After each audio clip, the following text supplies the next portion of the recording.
ఆచి చికెన్ మసాలా. జార్ఖండ్ అసెంబ్లీని విద్యార్థులు ముట్టడించడంతో తీవ్ర ఉద్రిక్తత చోటు చేసుకుంది. జేపీఎస్సీ పేపర్ లీక్లపై ఆందోళన చేస్తున్న విద్యార్థులపై పోలీసులు లాఠీ చార్జ్ చేశారు. బాష్ప వాయువును, వాటర్ కెనాల్లను ప్రయోగించారు. విద్యార్థులపై బల ప్రయోగాన్ని ఖండిస్తున్నట్టు రాహుల్ తెలిపారు.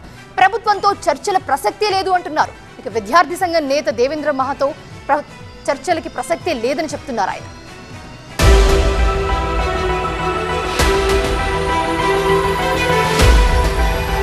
జేపీఎస్సీ పేపర్ లీక్లపై జార్ఖండ్ లో విద్యార్థులు ఆందోళనలను మరింత ఉధృతం చేశారు. రాంచీలో సీఎం హేమంత్ సోరెన్ నివాసంతో పాటు అసెంబ్లీ ముట్టడికి ఆందోళనకారులు ప్రయత్నించారు. అసెంబ్లీ దగ్గర బ్యారికేడ్లు తొలగించేందుకు ఆందోళనకారులు ప్రయత్నించడంతో తీవ్ర ఉద్రిక్తత చోటు చేసుకుంది. ముళ్ల కంచెలను కూడా తొలగించేందుకు ఆందోళనకారులు ప్రయత్నించారు. అసెంబ్లీ ప్రాంగణానికి కొన్ని మీటర్ల దూరంలో విద్యార్థులను పోలీసులు అడ్డుకున్నారు. ఆందోళనకారులు వినకపోవడంతో వాటర్ కెనాల్స్ ప్రయోగించారు. పరిస్థితి చేయి దాటిపోతుండటంతో లాఠీ చార్జ్ చేశారు. లాఠీ చార్జ్ లో పలువురు విద్యార్థులకు, పోలీసులకు తీవ్ర గాయాలయ్యాయి.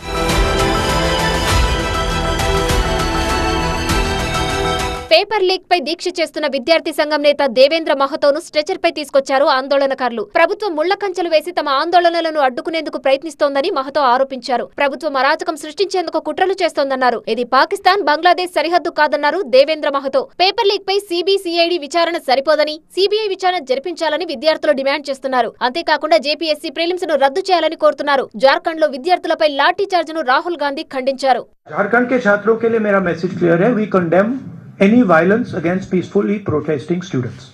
Does not matter where it is happening. We condemn it. We are against it. We do not recommend it. We do not support it. We are very clear. कोई confusion नहीं हमारे माइंड में. तो peaceful जब तक protest हो रहा है, कब उस protest को हिंसा से अटैक करना उसके खिलाफ है. జేపీఎస్సీ పేపర్ లీక్లపై ప్రభుత్వం ఇప్పటికే ఈడీ, సిబిసిఐడి విచారణకు ఆదేశించింది. విద్యార్థుల ఆందోళనకు సంఘీభావంగా బీజేపీ నేతలు సీఎం హేమంత్ సోరెన్ నివాసం ముట్టడికి ప్రయత్నించారు. వారిని పోలీసులు అరెస్టు చేశారు.